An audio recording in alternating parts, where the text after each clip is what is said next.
All right, so welcome to software engineering introduction. Why is it introduction? This is the introduction. Okay, these are slides by me.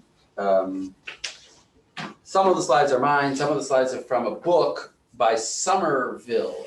He actually has the famous book of Somerville is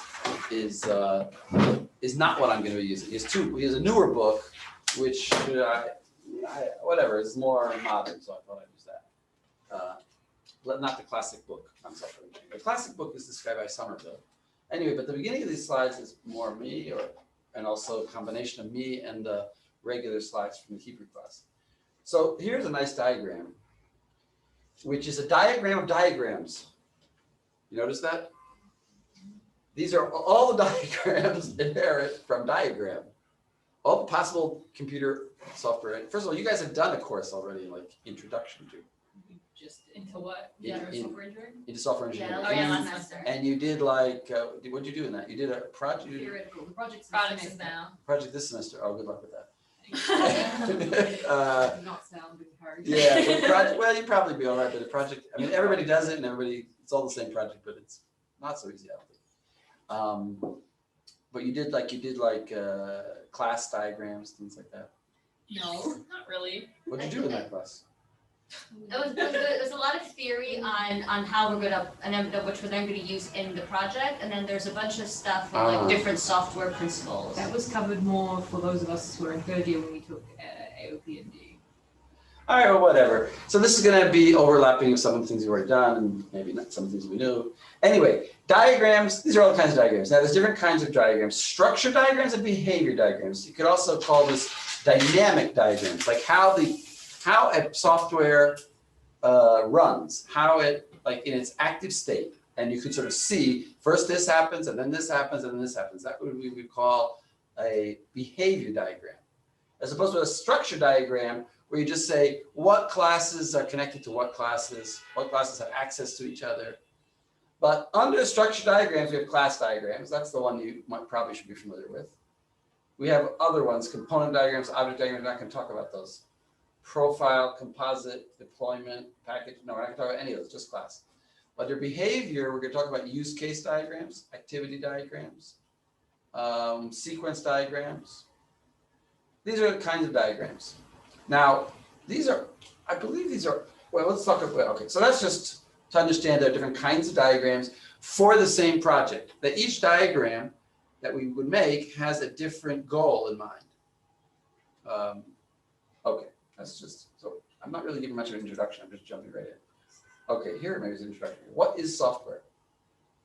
Okay, software, computer programs and associated documentation, such as requirements, design models, and user manuals. That's a funny definition for software. In other words, it's basically everything that's not hardware. So it would also include documentation. I once knew a girl who worked for a computer company for like 2 years, and then she quit. And I said, well, did you give them any? She's like, good luck to them. I didn't write any documentation. In other words, they're never going to be able to figure out what she did or change it or modify it. And that's a big problem for them. It's, you need documentation in order to be, because a company should be able to survive if everybody quit, theoretically. Software products. So what are software products? Either developed for a particular customer or more developed for the general retail market. Actually, you can make a distinction up until like the early 1900s, all clothes were custom made. And then they invented this thing called off the rack, just have sizes and you make them even though you don't know that anybody's gonna want them. You make them and you sell them. So software went through that same 2 stages. Originally, software was specific for a customer. The American Air Force would want some software to run some thing, and you would build it for the American Air Force or for the Israeli Air Force. Then they started making, what we call products. That's what we mean by software products. It's a mozar. It's a product that's just there for you to take from the supermarket shelf. So that's what we mean. Either developed for a particular, it could be, of course, developed for a particular customer, but more likely developed for the general retail market.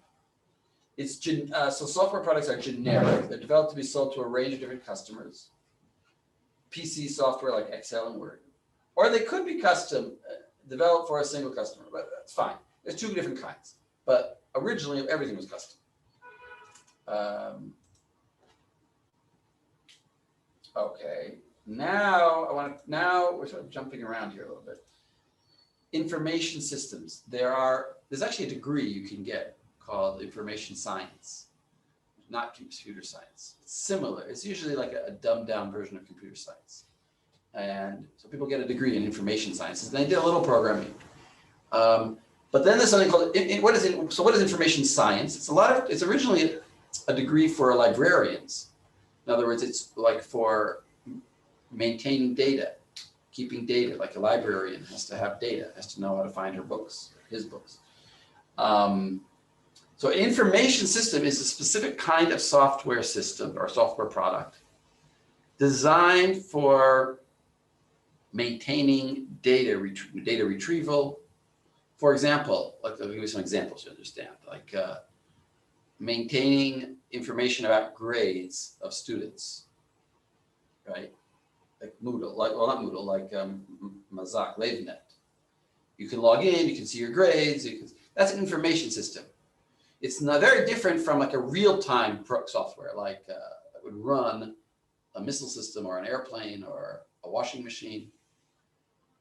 There's different kinds of software. So one kind of software is information systems. And that means that it's usually going to have, right, so basically it's designed for people to use it to put information in and to retrieve information in certain structures. Maybe a garage will have an auto mechanic shop, will have an information system. He'll keep track of all the people all his customers, when they paid, when their next pool should be, when their next meeting with him should be. Also, you could have information system for like a store, what is it called, a warehouse, keeping track of. In fact, Amazon itself is a huge information system, right? It's just, I log in, I click on items, they have my credit card number, I press buttons, and they do stuff based on it. And then some worker in some factory, in some warehouse in Ohio, sees that what I did, sees the data, does something, punches in. Now, of course, when he pulls off something from the shelf, that may not really be part of the software. That's a physical action. When does it become part of the software?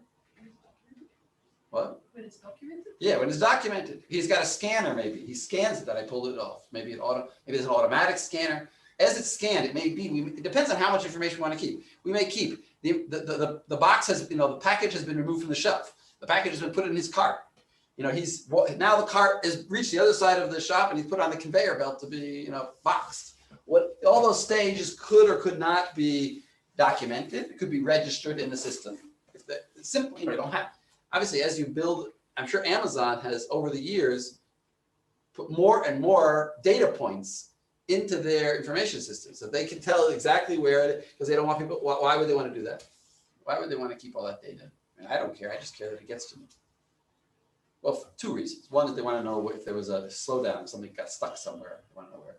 Another reason is that maybe just thievery, they want to see who's stealing, if anyone is. Okay. So now the question is, what are the components of an information system? And this is kind of weird. Just like we saw, this was weird that documents can be part of software. So here, an information system, you can include the people who use it as part of the information system. Kind of weird definition, I didn't make this up. Clients, workers, managers, they're parts of the system in a sense. They're maybe not part of the software, but they're part of the system. Why are they part of the system? Because they're putting data into the system. They are our sources of data. We want to know, right? They're sources of data. They may be the client may type in, his card number. And so he's a source of, if it's a garage, let's say, license plate. Hardware and the means of production, including all kinds of machines. Obviously, that's also part of the system. In other words, the shelves in the store, that's part of the system. Data stored in a database as opposed to the software, and then software, which is algorithms for manipulating the data. Now, it's not enough that we store the data, we also manipulate.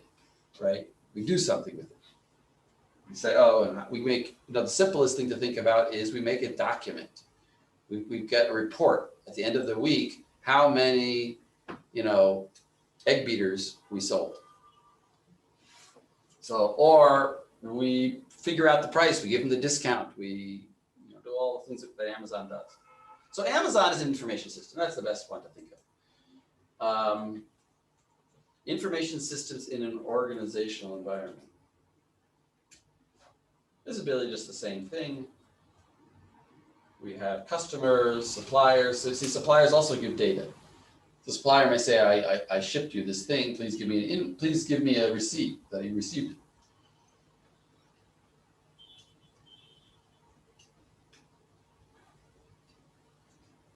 So input data goes processing, classifying, arranging, calculating. These are kinds of algorithms that we do. And then we get output, some kind of report.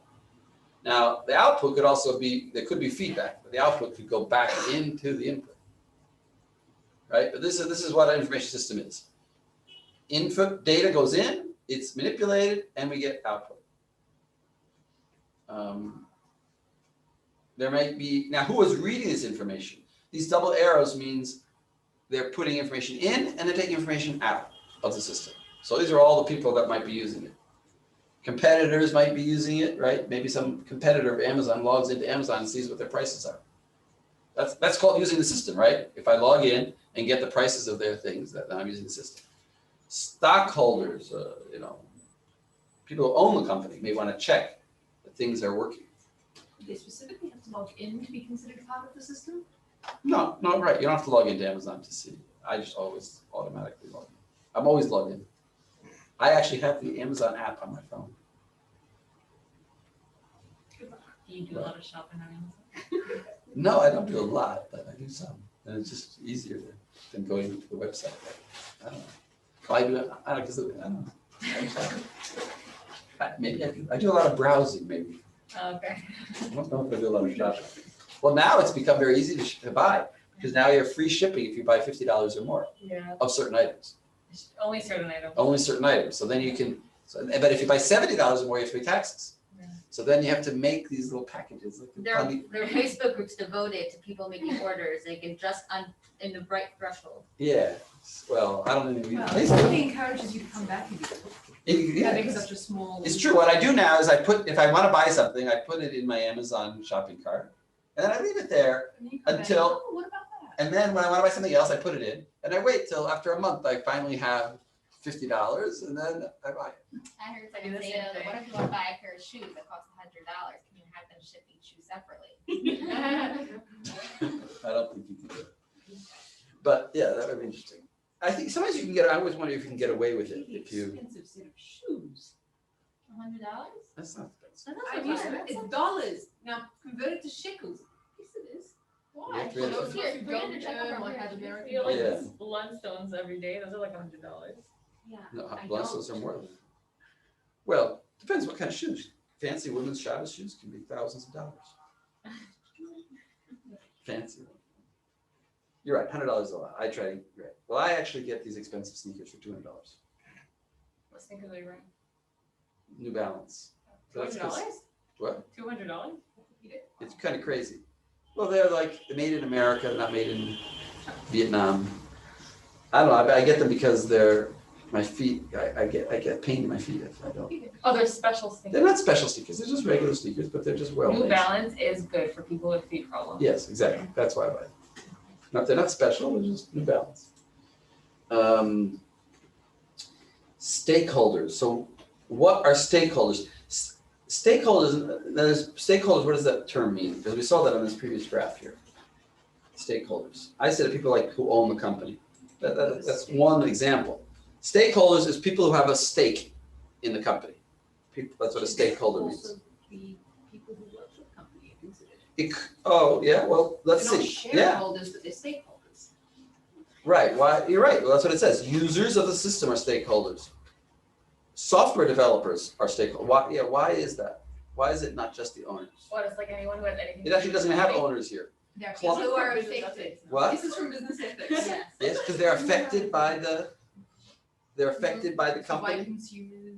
Now, they have a stake in the company because they don't want the company to go out of business because they work there. And clients, if the software has been contracted for. In other words, that's users or clients. That's the difference between users and clients, right? Clients are like the people who contracted to Shareholders are buy, people who ordered actually it. own part of the company. in some Yeah, way. or on the That's product.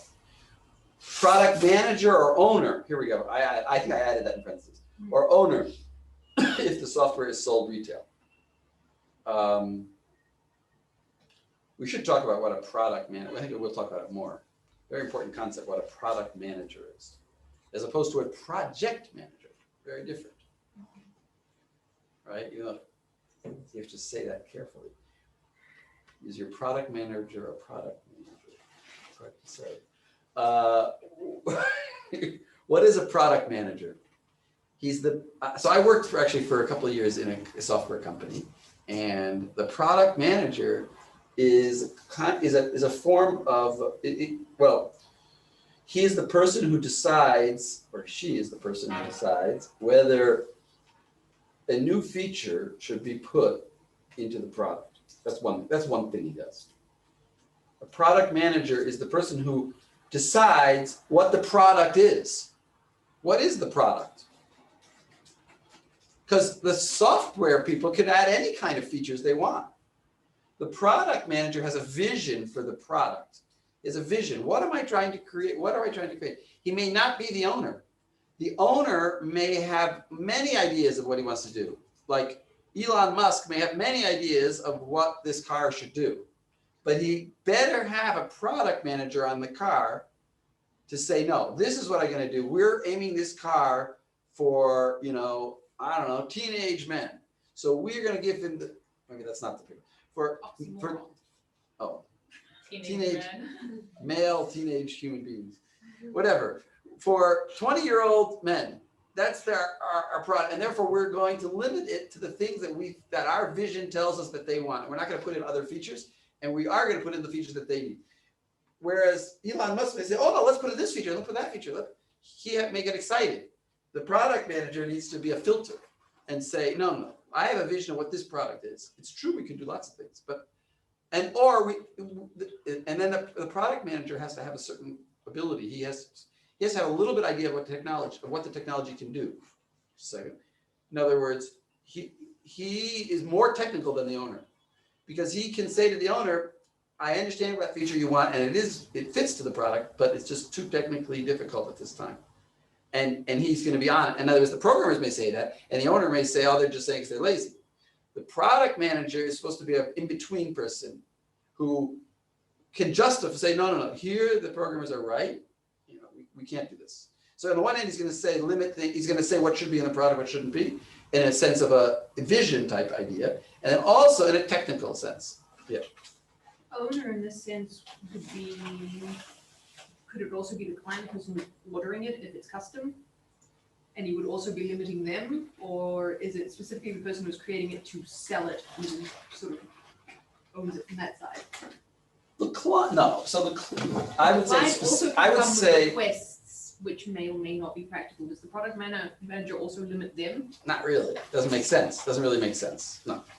Really, the product manager is working for the company, and he's like, it's like this story of there's a story of in Makor Baruch by the Torah Tamina. He wrote a history book, and he writes that when Bismarck from Germany met Disraeli, they met at some meetings because they were both leaders at the same time.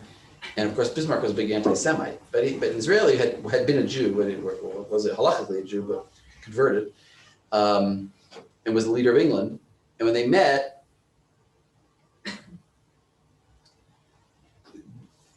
Bismarck said to Disraeli, I could get so much more done for Germany if I didn't have all these people in the parliament, asking questions and delaying things and making votes. And if I could just run everything, I would get everything much more productive. And Disraeli said to him back, funny, if I didn't have my parliament, I would pay people to come and tell me what I'm doing is wrong, because I want that feedback. So that's kind of what a product manager is. He's the person that the owner of a company hires in order to tell him, no, don't do this, don't do that, you know, give him ideas. Give him ideas and take away ideas. Okay, but you're right. It wouldn't make sense for the client to be told that. I mean, we could tell them, well, sorry, we can. No, it's all money. We can tell them that feature we could do, but it's going to delay your, you know, it's going to delay us delivering the good, and it's also going to cost you more money. So it's up to you. I mean, and essentially, that's what it is to tell the owner too. Ultimately, the owner can override the product manager. Okay, now so this is like introduction, because we're going through a bunch of different things here. It sort of seems, now that I look at it, a little haphazard. Stages of a software project. So there's the birth, the use, and the death. The birth means the creation of it. The use, this is a little bit funny. You might think the stages of a software project are all involved in the birth, creating it. It's a project, I created it, finished, I sold it, and now I'm done. But we know that's not true, because Microsoft Word was created 30 years ago, and it's been improved or ruined ever since. I can tell you stories about Word. Anyway, I had a copy of Word that fit on a floppy disk of 1.44 megabytes. And How much is it now? exactly, 144 megabytes, and it had and it had thesaurus, and it had spell checking, and it had hyphenation, automatic hyphenation, which I don't think anybody does anymore. But it had automatic hyphenation. If the word's too long, it'll hyphen for you, and then put your All of that time, they still haven't fixed their grammar, as far as I can tell. the grammar. It uses was and were in the wrong Yeah. places. I haven't looked at the most up-to-date one, Yeah. but It didn't have. It may have had. I don't think it had grammar, but it had spell, thesaurus. It also had millions of. I also had a separate disk of fonts. A separate disk, like of extra fonts, and 2 disks. I had the whole thing. I don't know what. Somehow it's better now. Well, it does all kinds of stuff now. Anyway, so birth is the creation of it, but there's also the use as part of it. So, and then there's a death. So wait, let's stop. Let's see. Birth, a need. So what is the birth? First of all, a need for a software solution is observed, and is decided to fill that need. Right? You say, oh, wouldn't it be good if we had Amazon, or if we had Word? A software developer is hired or contracted to create the code. The code is delivered to the initiator. The person who wanted it, we call the initiator, and he gets the thing. All right, that sounds obvious. There are obviously a lot of stages in here. In addition, there may be iterations, right? Like the initiator may say, no, now I changed my mind, I want it to be like this. Or now that I see what you did, I want it. Anyway, use. The software is installed or deployed on servers. Right? We have to somehow get it onto the machines that are going to eventually use it. Users discover here's the feedback. Users discover unmet needs and tell the initiator about the need. Now they say, oh, you know what? I need grammar check. The initiator may decide to repeat the birth stage. He may go back and create the grammar or not. This is the evolution of software. In other words, like my example of Word, it's not static. There's a feedback from the users, and then the initiator, and then Bill Gates says, oh, you know, I should do that, or I shouldn't do that. Death. So what's death? So it sounds like it goes on forever. Word is still around. Sometimes software dies. Either the users no longer use the software, or the initiator no longer wishes to support the software, which is interesting.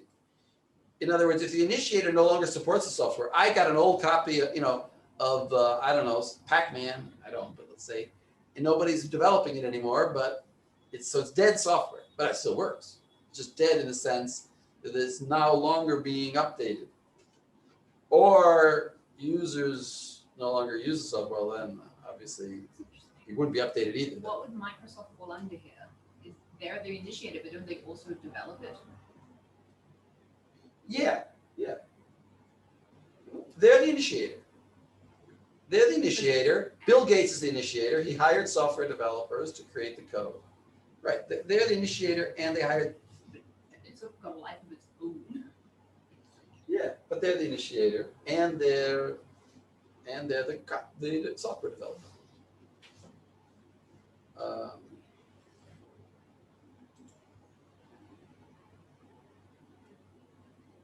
That was this is the stages. Now we're saying software has 3 components.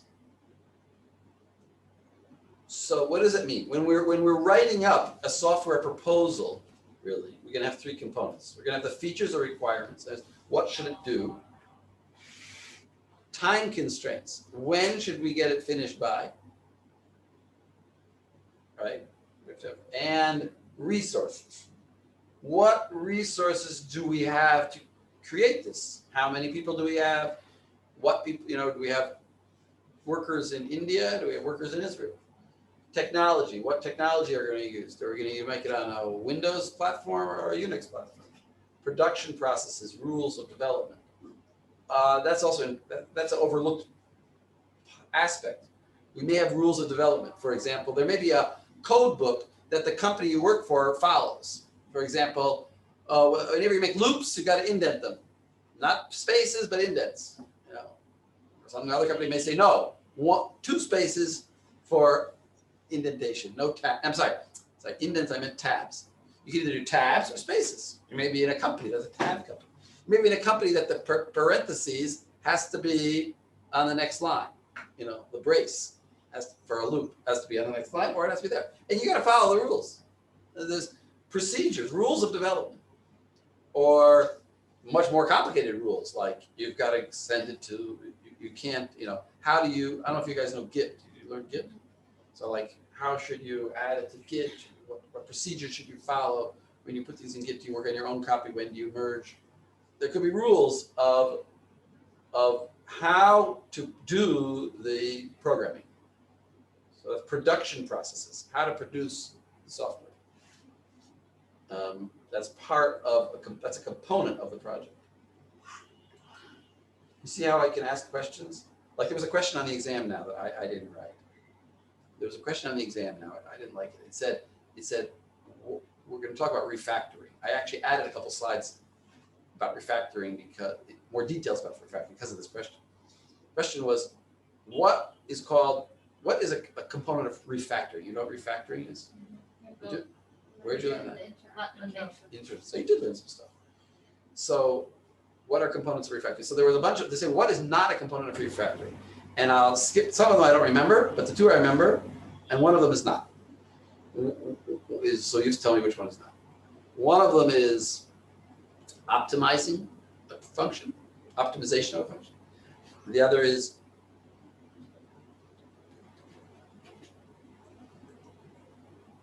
changing the order of the parameters of a function. And changing parameters isn't, right? Be optimizing it. Changing the order of parameters, and instead of having A, B, B, A. Instead of In being the header content? in the prototype, that's what I understand. Changing the order of the parameters in the prototype. No, that's not. Wait, isn't the point of refactoring to optimize? You're changing how, you're changing how it's done, but not what the outcome is. Well, I'll give you a hint. In my opinion, sorry, you could not get the answer right, I don't think. So according to the rules, optimization is not refactoring, because that's optimization. Optimization is a category. Refactoring is refactoring. What is refactoring? Refactoring is to make the code more clear, not more efficient. Clarifying the code, removing extra lines, removing waste.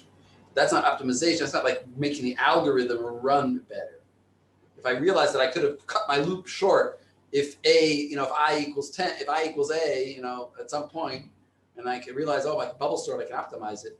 That's a different thing. That's not called refactoring. Refactoring just means changing the factors of the program, changing the parts of the program to make it look better, make it more readable and more easy to manage and update in the future, but not optimization. But then wait a second.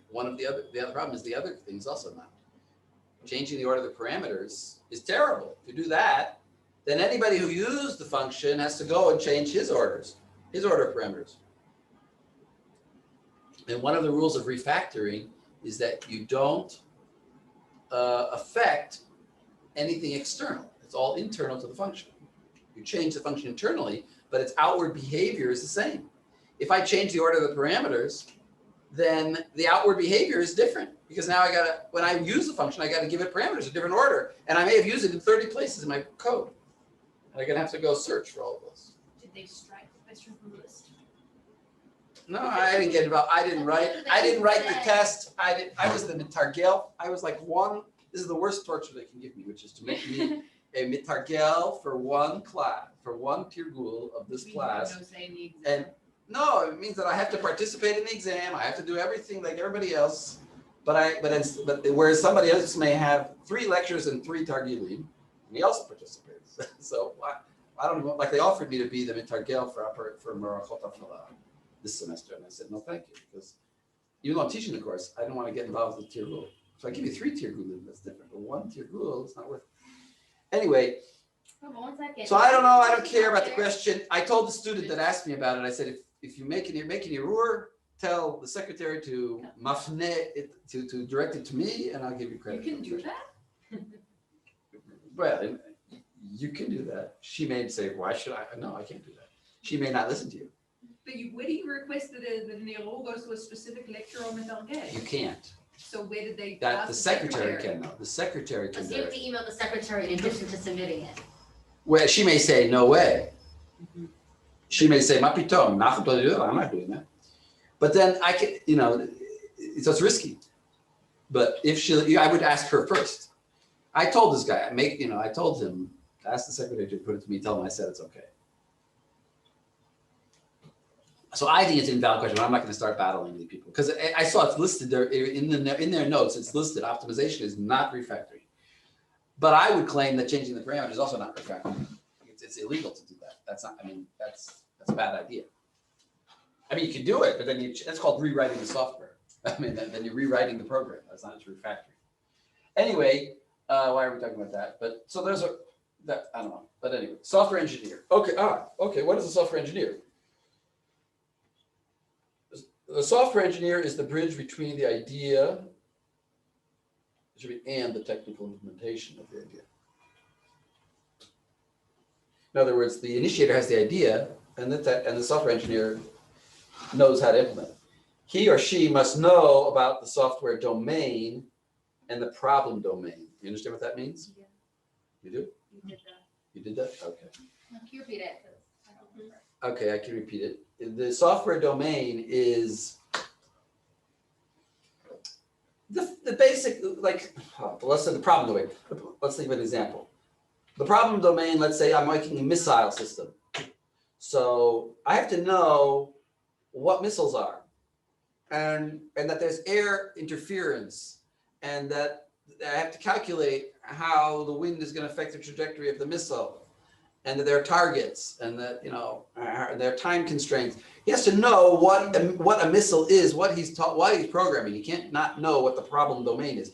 Problem domain means that the questions and the questions that one must address when solving this problem. He has to be aware of it. He has to know if he's doing Amazon. He has to know what a supermarket is, what goods are, what money is. The software domain is the same thing. He has to know the software questions that he needs to ask, like he has to know what loops are, what linked lists are. Is to know enough about the software that's going to be required for this project. Yeah, is that good? Anyone want to add something about software domain? Maybe I didn't say enough.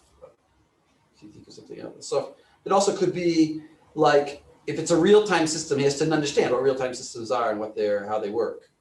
If he's writing a missile system, he needs to know something about real-time systems. He needs to know what's being done in this field, in the field of software for this in this subject. The challenge: learn new and diverse disciplines and processes. So this is a challenge to the engineer. He has to learn new and diverse disciplines and processes. Some people,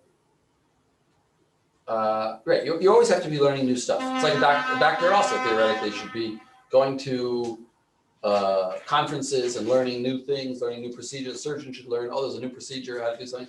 a software engineer is always learning new things that are coming up in the software world. Surgeon rather sticks to surgery, whereas a software engineer may be doing a project on this 1 year and doing a project on that 1 year. I imagine his problem domains are rather infinite. Yes, the problem domains are infinite. You can't become an expert in all of them, where the surgeon's already a surgeon. Well, there's a difference between a surgeon, a knee surgeon, and a heart surgeon. I would say that they don't do the same surgeries. The software side of it, I would compare to that, but the problem domain, if you're going for your You're right. files, So there are variance, then you've got so people become experts. Meteorology. Well, for example, I'll tell you an example of software domain. There's something called a back-end developer and a front-end developer. A back-end developer may not, his software domain is the back-end. He doesn't want to deal with CSS and HTML and how, he doesn't want to deal with any of the website. He just wants to deal with the basic structure of the program. And a front-end guy wanted to do that. They could learn the other, but that's not their area. So there are areas within, but you still do learn new things. There may be a new idea in software. Everybody has to develop their own area of expertise, and it can be pushed this way, pushed that way. Extract abstract model of the problem, give discipline-specific information. In other words, you shouldn't just start writing your code. You should be able to first come up with an abstract model of the problem. In other words, you have to first analyze, what am I doing? You can't just say, okay, I got to write Amazon. Okay, let's start typing int I. You have to figure out, you have to plan ahead. You have to have some kind of model, some kind of plan. Okay, what are the parts of the system going to be, right? It's always breaking things down into parts. Design an ever-evolving solution that realizes the abstract model. Right? That's your goal. Wow, what a great thing to do, to design an ever-evolving solution. There's a solution that's capable of being evolved, that gets closer and closer to that always is realizing that model. So we're back to modeling. We need to create a model which abstracts the system using a diagram. That's what modeling is. Well, you don't have to, if you don't use a model, then if you don't use a diagram, then it's not modeling really. But maybe you could model it on paper. We include the major features and may ignore other features even if they are important. Now, there may be important things like getting the credit card information. Your whole site's not going to work without that. But I may ignore it in my model because it's not a major feature. It's a minor thing, and I'll actually use an outside service to do that. And it's just a plugin. So it may be very important, but it's not a major feature. So maybe I don't model everything in my model. I intentionally leave out things. This model will simplify and make it easy to understand a complex system. Partially because it's visual and partially because we're going to leave off some details.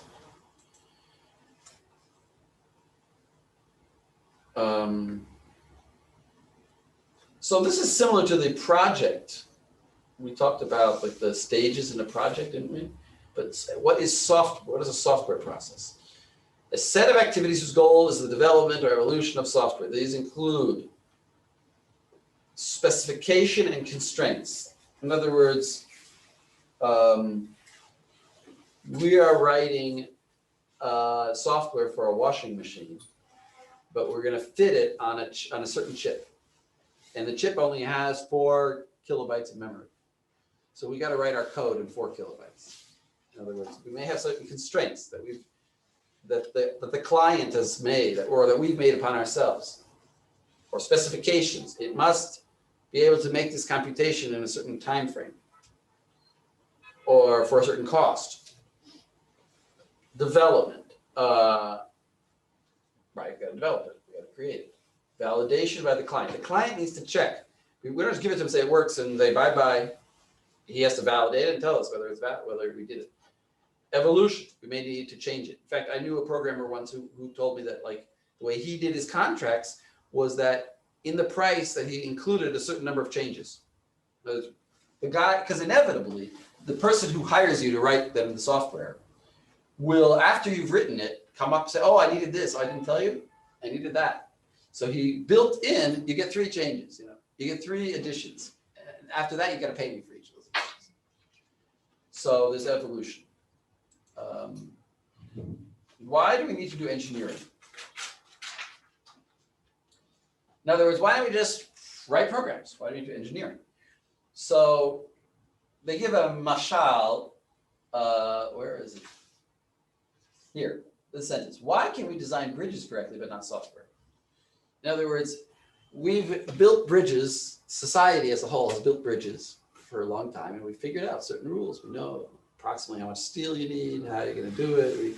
We know if you go to an engineer and he says he wanted to go across this river, he's gonna tell you how big the project's gonna be. He can probably pretty quickly tell you how long it's gonna take, how much money it's gonna cost, what materials he needs. We know how to do it because we've engineered it. We didn't just every time just try to put some cement and see what happens.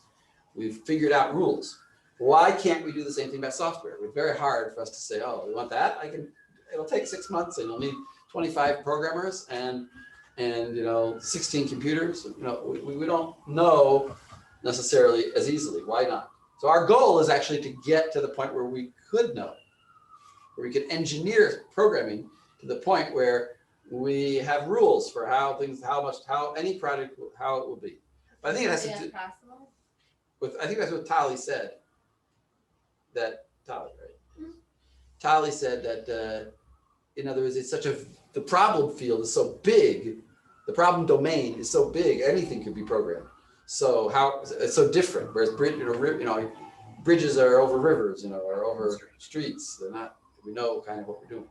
It doesn't change that much. Whereas software changes a lot more. So that's one of the reasons. But let's go. What your question? That's what I asked. Yeah. Does anyone think it's possible that we could get? Yeah, right. It seems obvious that it's not possible, but we're trying to make it possible. Large government software project. What? A lot of bridges have been collapsing in the past That's few true. years because people started not holding to standards. That's also true. There was a Versailles All over wedding hall. I don't know if you know remember this about 10 or 15 years ago, collapsed during a wedding. Many people died in Tapio. Why? You know about the story? Not so many years ago, one collapsed here in Givenchy. Maybe Givenchy, but maybe it wasn't Givenchy. Much more recently. Anyway, it collapsed because they wanted to make the hall bigger, so they started removing amudim. Oh my God. And the building stood, they one more, but they had a wedding and there was a lot of dancing and it collapsed. So yeah, you can have rules and then not follow them. The famous thing about bridges, about marching, that when soldiers march, they march in a certain way, right? When they come to bridges, they break the march. They're told not to march that way. They're told to just randomly walk because they can create a feedback loop of their wave, and they can get the bridge to start vibrating in a certain pattern. And then it has happened actually that troops walking across a bridge cause it collapse. So there's actually a rule like that. Anyway, okay, large government software projects in the past were often delivered in unusable states or abandoned midway through. Right, abandoned midway through the development. It's happened many times that they're going to make a system for this jet plane, and they get halfway through and they realize they have so much more to go and they're never going to finish on time, and they've already spent a ton of money and they're going to need another ton of money. It's just not worth it, and they just drop the whole project because because they didn't have proper design. Or they didn't have design at all, but they didn't have proper design project. Or they finally finished it and it was just unusable. Like, there's a thing that I heard this, that when the Israelis buy like the F-16 fighters from America, they just rip out all of the computer systems and put it in all the cockpit. They just remove it all and put it in their own cockpit. They just say, we have a better cockpit. So but you see, a lot of software is big software. We always think of these little things that we're doing, or a little website or a startup, but a lot of software is big things that are contracted over many years. You're going to make an MRI machine. You need software to run that, lots of software. And you need it to work on that MRI. And you need to finish it at a certain time. You need to design it. You need to have 100 people working on it. It's a big thing. And it needs to actually work in the end. And it has to be convenient. The doctors have to know how to press the button, how to use it. It can't be too difficult to use. Like the two big systems behind booking flights, everyone actually plugs into them in the end. Is that true? Yeah. Yeah, they're like two big major systems. People have worked with them directly, but everything plugs into that in the end. I always wondered about that. Like, My dad had a. do you actually see a different, if you do Skyscanner or you do bookings, like, So are they all in the different? end goes back to like their. Yeah, but you seem to get different results. But yeah, but they all go back to the I same. remember what they called. Well, they always had. It was always in 20 years ago. You had to go to a travel agent to get. You had no access to that information. You didn't know when the flights were. Now, anyway, software changes and errors are often ignored or covered up. Somebody will make a bug, and then the programmer says, "It's not a bug. It's fine. It works mostly. It works well." Then you have QA people who say, "No.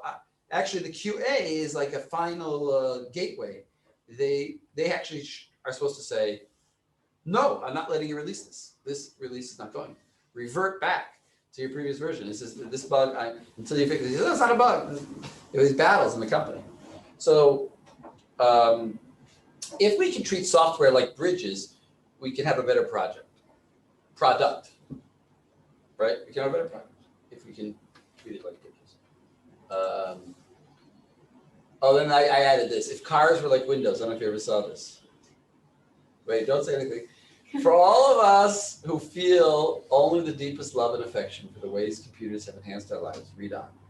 So I just thought. This is a little bit dated. This is a little bit dated, but at a recent computer expo, Comdex, I don't know, Bill Gates reportedly compared the computer industry to the auto industry and stated, if GM had kept up with the technology like the computer industry has, we would all be driving $25 cars that got 1,000 miles to the gallon.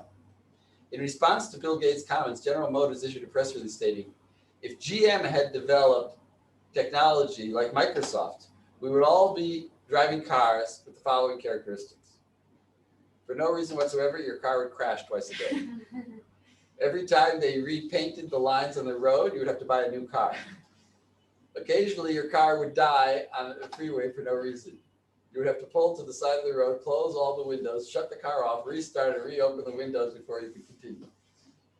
For some reason, you would simply accept this. Occasionally, executing a maneuver such as a left turn would cause your car to shut down and refuse to start, in which case you would have to reinstall the engine. If you weren't hit by an oncoming truck. Right. Or GM's response continued.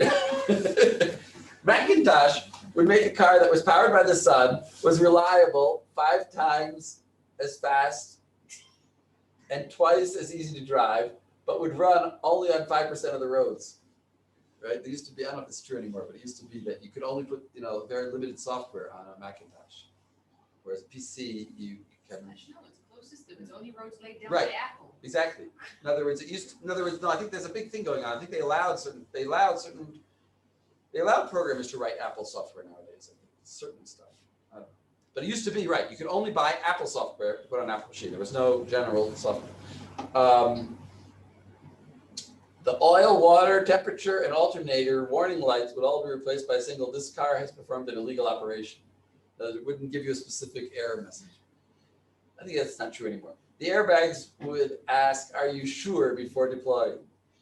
Occasionally, for no reason whatsoever, your car would lock you out and refuse to let you in until you simultaneously lifted the door handle, turned the key, and grabbed hold of the radio antenna. Every time a new car was introduced, car buyers would have to learn how to drive all over again because none of the controls would operate in the same manner as the old car. You would have to press start button to turn the engine off. Okay, joke. But there is a joke. But what was the point? That Bill Gates was bragging that his. What about abort, retry, Why did I ignore? put this here? What? What about what? What about abort, retry, ignore? Abort, retry, ignore. Ignore, the famous box that used to pop up. Ignore. Just keep going. So we haven't been able. So software has certain limits. Cars are designed better than software, actually. Well, Certainly. wait for the smart cars. The Standish Group report of 1985, a little bit old. 39% of software projects are on time, in budget, and fully functional. 43% are late, over budget, or lacking features. 18% are canceled and never used. So these are all the motivations for engineering. Again, for a small software project, you don't need so much engineering, but for big ones, you do. Led to the introduction of software engineering. All this led to the introduction of software engineering. Systematic approach to software development, applications of engineering principles provide a set of methods tools used ensure quality. I should really say ensure high quality. I hate that. Right? Quality doesn't mean anything. Standish. I don't know. I think I found. This is like I threw this in. Standish in 2015 listed factors leading to success. So, in order for a project to be successful, you need these factors. The executive sponsorship of the project. In other words, the people who are the executives of the company have to be behind it. You can't try to if they're not in favor of it and you're just trying to push it on them, then it's not going to succeed. What? Nominally on paper, do you believe any of this? Or is it whitewashed and published? No, they did research. It makes sense. If the executive sponsorship doesn't mean that the executives write it or they get into your business of how to do it, but they are in favor of it. You can't. The projects need to be pushed by the executives. They need to be given resources. You know what I mean? They need to be pushed. User involvement. You need to have. It's not enough that the programmers just sit there and program. They need to get some feedback from the users. Skilled resources. Skilled programmers. You need to have highly. They say, better to have one highly skilled programmer than 10 medium skilled programmers. You really want that one really good guy to just get everything done. Standard architecture. In other words, don't try to reinvent the wheel. Use an architecture that's been used in the past. Agile process proficiency. This is this whole big concept we're going to talk about, agile. But agile process proficiency, it means using milestones, customer feedback. In other words, have milestones like by this time I want to get this done. I want to get this feature finished in the next week. Have what's called sprints. You learned about sprints? A sprint it's a very important concept. You'll see in a company that you work for.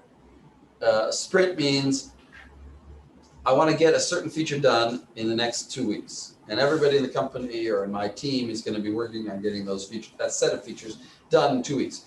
And we're not going to think about every feature. And then once 2 weeks have finished, you could say relax, but you don't really relax.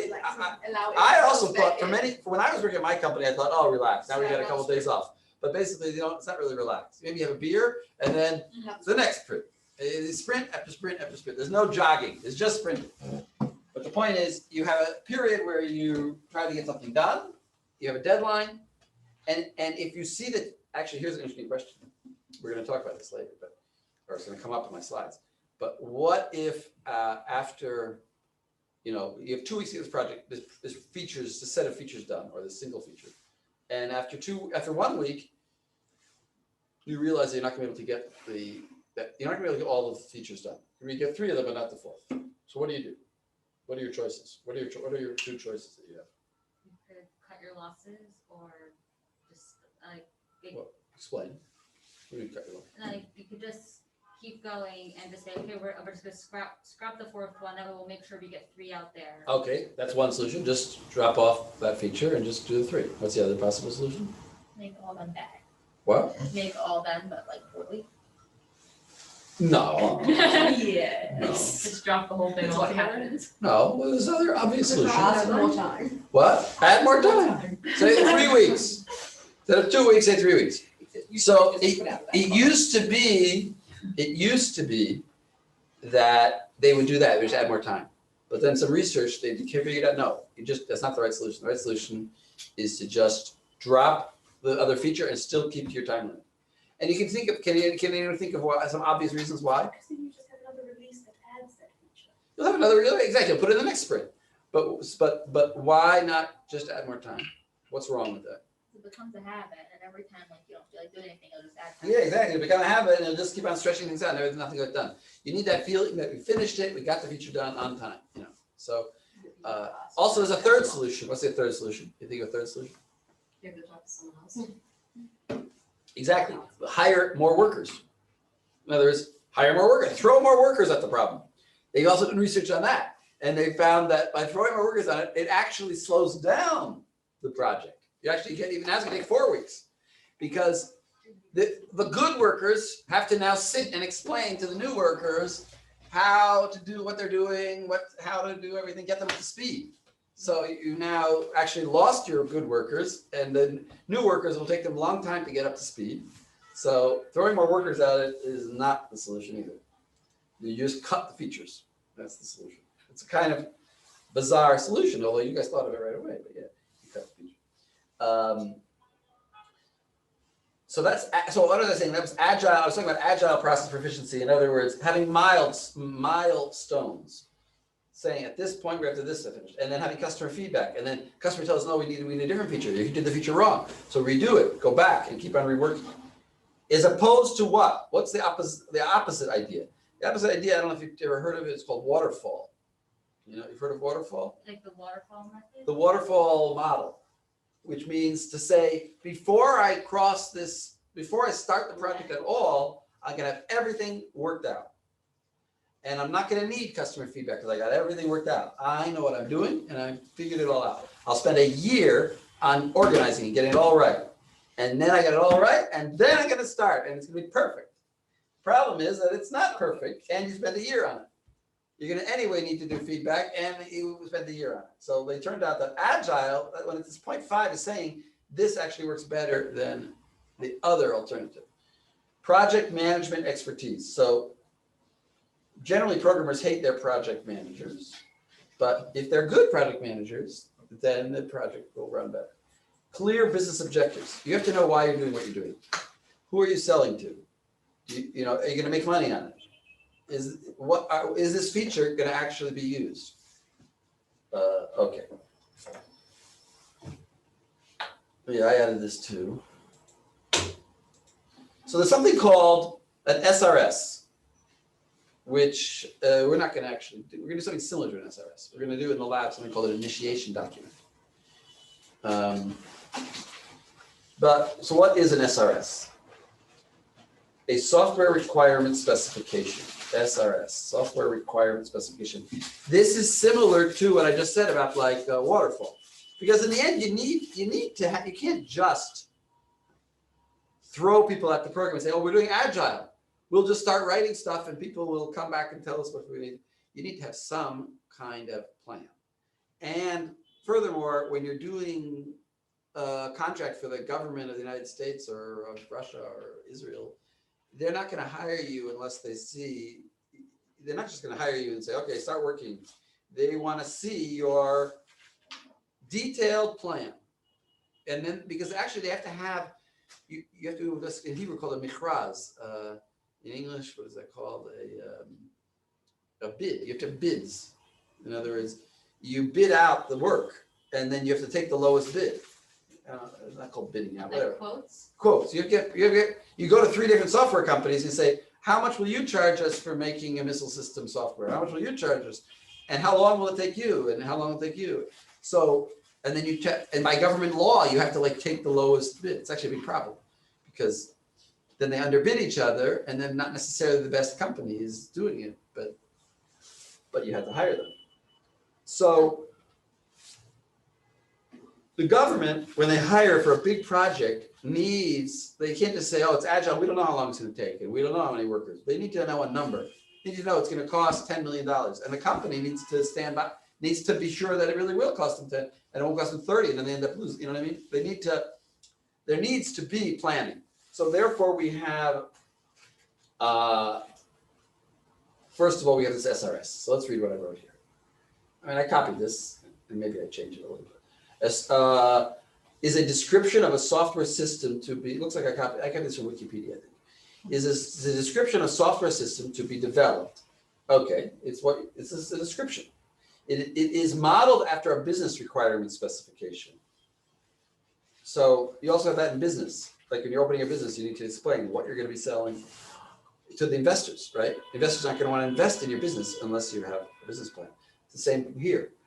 Also known as a stakeholder requirement specification, SRS, also STRS. The SRS lays out functional and non-functional requirements. It may include a set of use cases, in other words, how we're going to use the system, that describes user interactions that the software must provide to the user for perfect interaction. Software requirement specification establishes the basis for an agreement. This is a key point. For an agreement between the customer and contractors or suppliers on how the software product should function in a market-driven project. These roles may be played by marketing development divisions. In other words, you may not always have a contractor. In other words, or a customer. You may just have, I'm going to sell this and hope people buy it. I'm going to put it, it's like a shirt I made to put on the rack. I hope that people will come and buy my software. But really think about software which is contracted for. Then we need a contract between the buyer and the creator. And that's this contract. The SRS is the contract. It says what the software will do, what it won't do. Don't expect me to do this thing. I've written in the contract, I'm only going to do X, Y, and Z, but not P, D, and Q. Software requirements specification is a rigorous assessment of requirements before the more specific system design stages. So it's the requirements, it's not the design. And its goal is to reduce later redesign. In other words, it's before we do the design, but it's going to help us do the design because we're going to know what our requirements are. It should also provide a realistic basis for estimating product costs, risks, schedules. That's how long will it take, what possible things could go wrong, how much it will cost. Use appropriately, software requirement specification can help prevent software project failure. That what we're talking about, those 80% of the, whatever we said, 18% of the time they abandon the projects. The software requirement specification document lists sufficient and necessary requirements for the project development. In other words, what do we need? I need to have this many workers. I need to have what you need to give me in order for me to do it, for example. I need a report for data from you to be able to see what data you're getting so that I can make the system to deal with your data. To derive the requirements, the developer needs to have a clear and thorough understanding of the products under development. He also needs to know the domains, the software domain and the problem domain. This is achieved through detailed and continuous communication with the project team and customer throughout the software development process. The SRS may be one of the contract's deliverable data item descriptions or have other forms of organizational mandate content. In other words, you may pay for the SRS actually. A typical SRS is written by a technical writer, a systems architect, or a software programmer. A technical writer would have to be a pretty experienced technical writer. You have to know about programming. Okay. I just threw that in to tell you that there's this thing. You're gonna have to actually make one. You're gonna have to make an SRS essentially. Isn't that fun? But we're gonna call it an initiation document. It's the same idea. Initiation. In other words, should we initiate the project or not? What is the project going to be? In other words, before you decide should we do it, we have to first write what the project entails, and then the higher ups will look at it and say, oh, if that's what it's going to entail, forget it. Or oh, that's what it's entail, fine, we'll do it. External quality, software quality, external quality. What interests the user? For example, speed and ease of use. Right? That's external quality. How he uses the software, is it easy to use? There's something called internal quality. What interests the programmers and managers? Organization of the data. In other words, or I would say like this, internal quality is it easy to maintain? If I need to add a new feature, do I have to rewrite everything? Or is there a module, can I add modules to it? Can I add parts to it without messing up what's already there? That's internal quality. The user never feels that.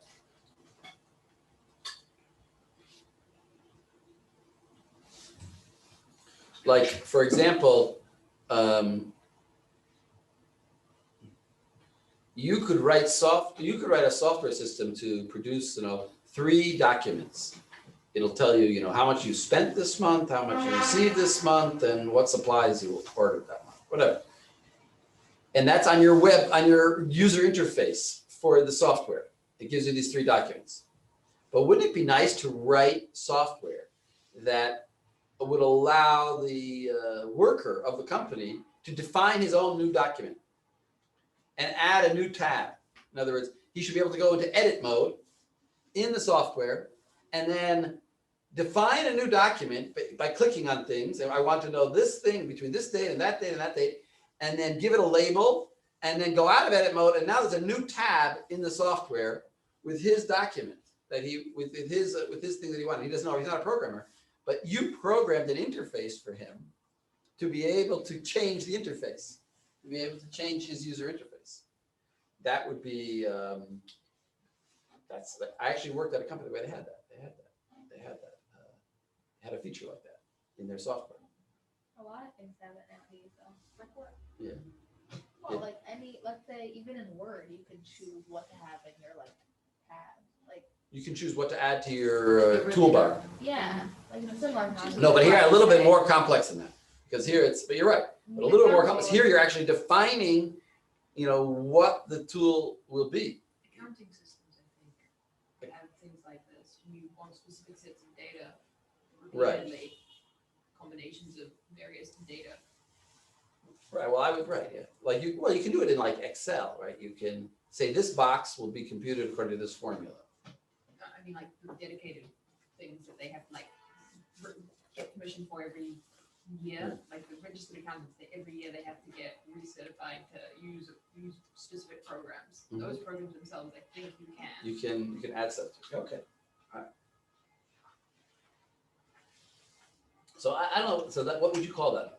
That's a kind of that example is like in between internal and external, because on the one hand, the way I described it, the user could do that. It would give him ease of use. That you stop them from. But it also is internal because it allows for updating. I didn't write that here. What interests the programmers and managers? This is a very weird definition. What interests them? Football interests them. Now, what it doesn't really mean what interests them. It means things that affect the internal workings of the things that make the internal workings. Well, I give the example, like that it's easy to update things. So that example that I gave now is also good for the programmer, because now he could actually go to the program and say, you want a button that does that? I'll go into edit mode and I'll create it for you. You're too dumb to use the edit mode, but I'll go in. And then they think he's a programmer. They think he programmed it. But really all he did was just click on some things and he gave them a new button that they asked for. So that it doesn't fill out the rest of your code. And don't let every worker do that, but anyway. So Is this sort of like you said you could see the source code for like a web page or something, but they have it encrypted, so you can't really, or they lock it so you can't modify it. So like if they made it open for you to modify, if you went to a website, that was a control. you can modify it. Well, if you do a control U or something, and then it opens up the source code for the Yeah, web but then page. you can change it and then you'll see it different. But it doesn't matter because you only change, because when you go to a web page, you have the source code, but you have a version on your computer. You're not changing their code.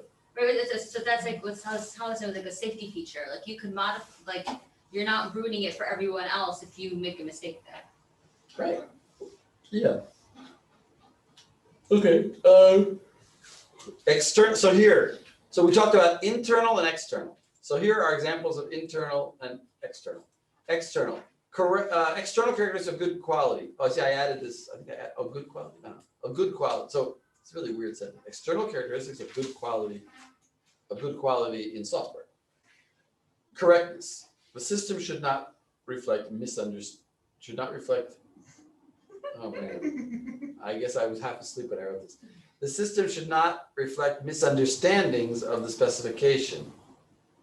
Actually, there are probably mistakes in his, of the specification, neither in design nor implementation. In other words, the system should do what it's supposed to do. Shouldn't reflect misunderstandings. Usability, ease of use, in other words, right, it should ease of use for the users to learn the system, ease of use for users. Okay. Efficiency, that the system should not run slow or use too many resources. Reliability, the system should work even if there are minor faults, right? Reliability means that, if you have a very reliable car, if we get a flat tire, you can still drive. They made cars, you know that? There was a Saab was so well balanced that if you took off one of the wheels, it could still drive. Took off one of the back wheels. I'm sure they got it off the market fairly quickly, Why? so that people wouldn't buy it and then. I think it's a good idea. Well, it's an old car. Saab doesn't exist anymore. They Integrity. don't want things that stick around forever, Well, otherwise now there's they nothing really- new to make. Well, because there's cycles of that. There were cycles of that. I think 20 years ago, they were making cars to last. But 40 years ago, they were not making cars to last. And now again, they're not making cars to last. It goes back and forth. Nowadays they make cars that break down. Especially Like like chips and washing Right. machines. Right, They more break machines. down on schedule. They have very many computers. you need like SIM cards in your car, so you have to keep getting that serviced, and because it's so techy, there's so many more things that can go wrong with it, and Yeah. things are outdated and doesn't work anymore. And yet, all in the end, all it does is drive, which you could have done with a 100-year-old car also. Right. The vacuum cleaner at home, it had a chip in it. The chip fried, the vacuum cleaner wouldn't work. My dad rerouted it to ignore the chip entirely. All right, so now it doesn't warn us when the bag is full, but it still works. Exactly. Because Right, it doesn't there's no work. replacing the Right. chip anymore. You don't want to buy a newfangled one at who knows what price. This thing still works. It's right, I understand. That's clever, right? It's exactly, you don't really need to know. They add these features, as they add these features, they add all kinds. Like there was I was watching a mechanic talk about a Mercedes that when you turn the car off, when you open the door, automatically the windows go down half a centimeter. So that, I think it has no frame above the glass and the windows and the doors, and it bangs against the rubber insulation. So they automatically made the windows go down a little bit so that when you slam the door, it won't hit the rubber and damage the rubber. And then after you slam the door, it goes up again. The second that goes for whatever reason, Exactly. open the door maybe. Exactly. They have a chip to do that. You have stuff. This is called over designing. It's unnecessary. I have a 22-year-old car that I bought new. I'm still driving it. And 22-year-old, what? I bought it new, and it doesn't have all these features, but it has pretty much everything. It has automatic windows. It has everything it doesn't have any too complicated stuff. Anyway, integrity. Prevent the system from being used by in unauthorized ways. In other words, even if you logged in legitimately, you should be limited in what you can do. So these are all these different words: correctness, usability, efficiency, reliability, integrity, and robustness. Now, what's the difference between reliability and robustness? Robustness is system should handle faulty input, can handle big faults. In other words, I type in, I give it a number and I say divide by 0 or something, and it doesn't crash the whole system. I can give it faulty inputs. What is reliability?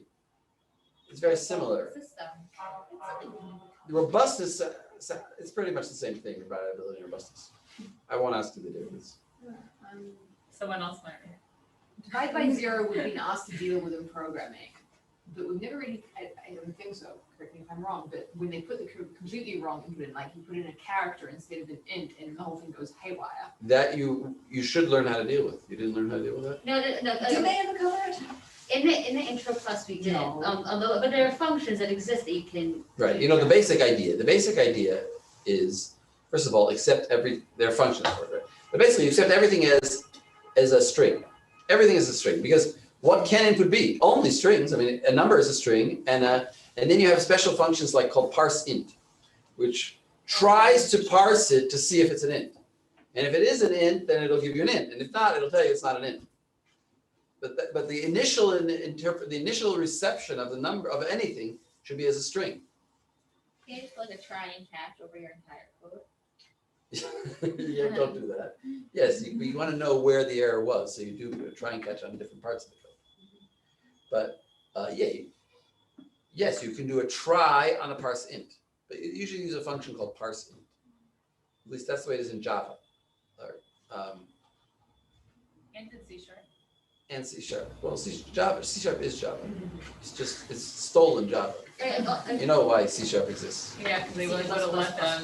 They wouldn't let them use Java. They wouldn't let them call it Java. Because they started changing the compiler. They started writing, see, Microsoft wrote their own compiler for Java. Mhm. And then they said, well, you know what, we're gonna allow you to do certain things that you're not normally allowed to do in Java. Our compiler will accept it. Compiler will accept certain wrong things. So then Sun Microsystems, who invented Java, said, no, that's not Java. You can't call it Java then, because it's not doing according to its specification. So they had lost, they had a lawsuit, and they lost. And Microsoft said, fine, we'll call it C#. But, so what? Works the same way. Well, also like a Python accepts all inputs.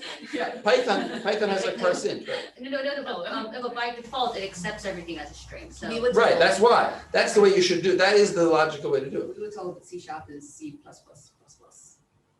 Like the sharp is plus. Ah. Plus has 2 lines, this has 4 lines, okay. Maybe that's why they came up with the name.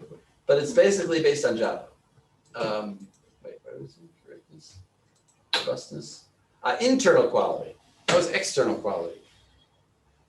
Internal quality. So remember I said maintainability? That's what I was talking about. To add new features, scalability.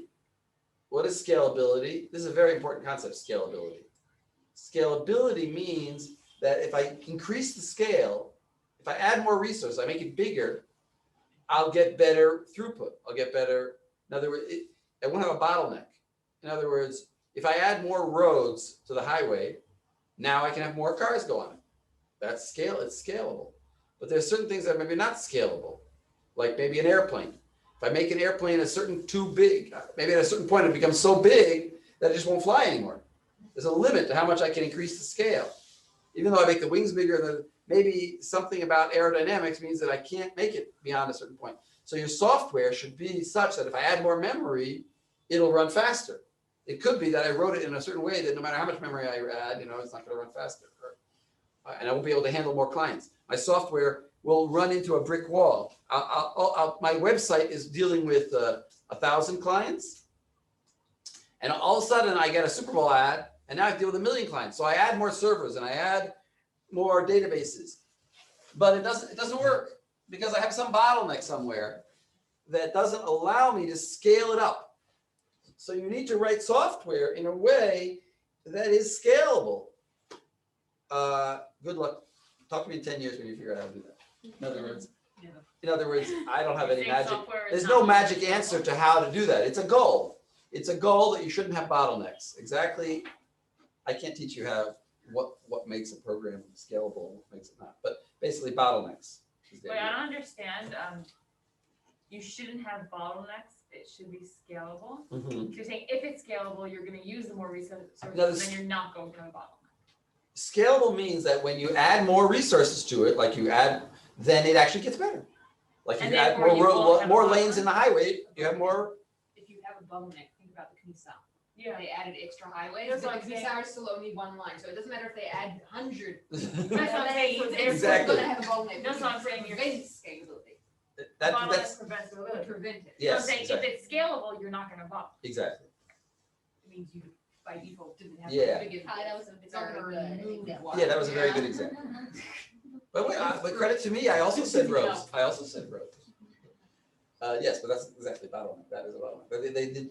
This is actually a big problem with city planning. They made all the roads better, so now everyone gets to Jerusalem faster. So now everyone's sitting in Jerusalem. Actually, there's a theory that you want the roads to be slow getting to Jerusalem because you want to space out the cars. You don't want to let them all in at once. So if you get everybody right to the gates, and now inside the city you have to go slow. So now everyone's going to be waiting at the gates.